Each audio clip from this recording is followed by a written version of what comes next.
They say the scariest monsters aren't hiding in the shadows. Sometimes they're living right next door. This is the story of Julie Summers, a woman whose life ended in the most chilling way, and the discovery that shook an entire community. Costa Vista, California, a place where the lawns are green, the neighbors smile, and crime feels like a world away. But inside one small home, with white shutters and a neat little garden, a storm was brewing. The man who lived there was David Ashford, 49 years old.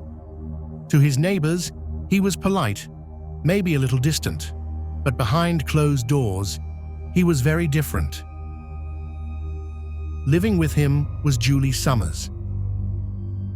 At 38, she was vibrant, full of energy, and loved by everyone who knew her. To outsiders, they looked like an ordinary couple, but the truth was far darker. Julie wasn't just another headline.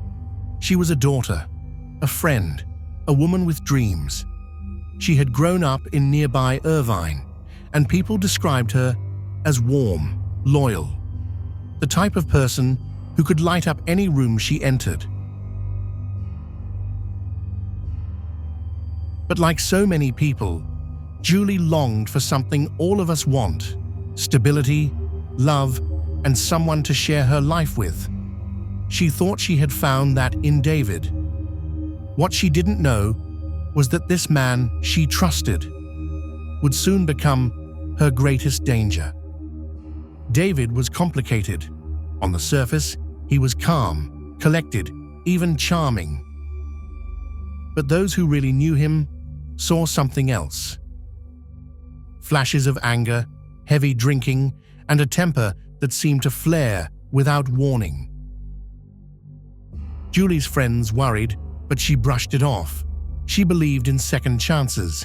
She believed she could help him change, but sometimes belief can be deadly. It was Sunday, October 20th. David and Julie had been drinking. No one knows exactly what sparked it, but by the time they got home, voices were raised.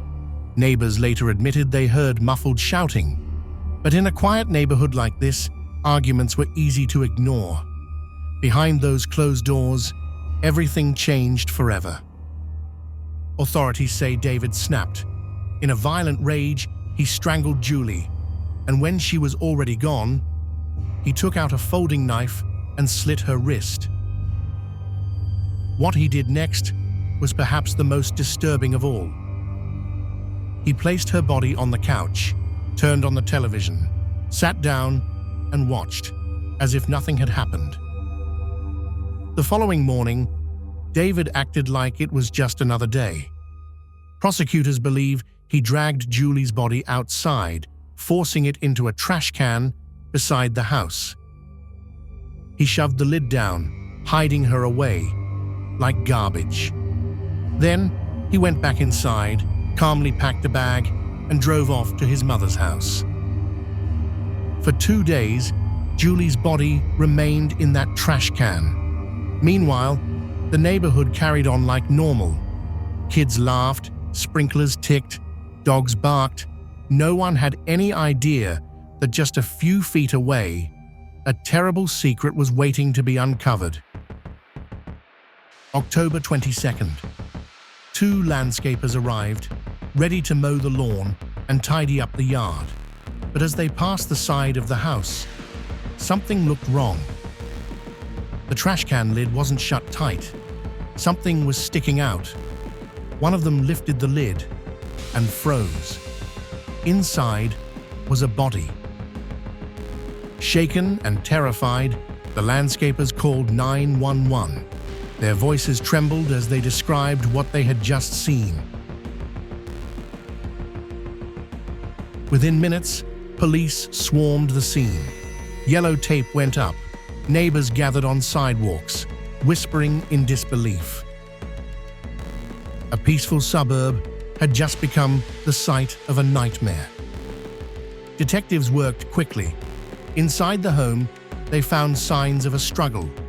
They pieced together Julie's last known moments, unanswered texts, missed calls, the sudden silence.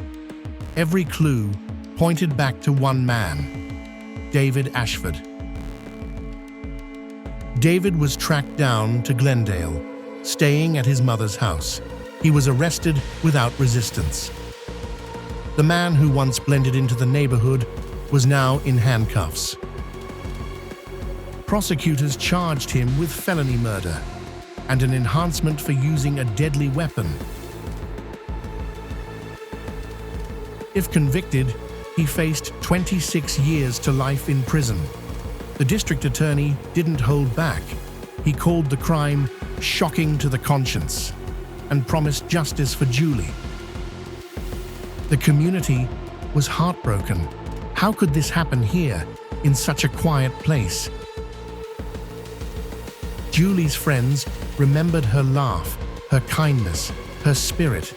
They refused to let her be remembered only for the way her life ended. David's arraignment was set for November 19th.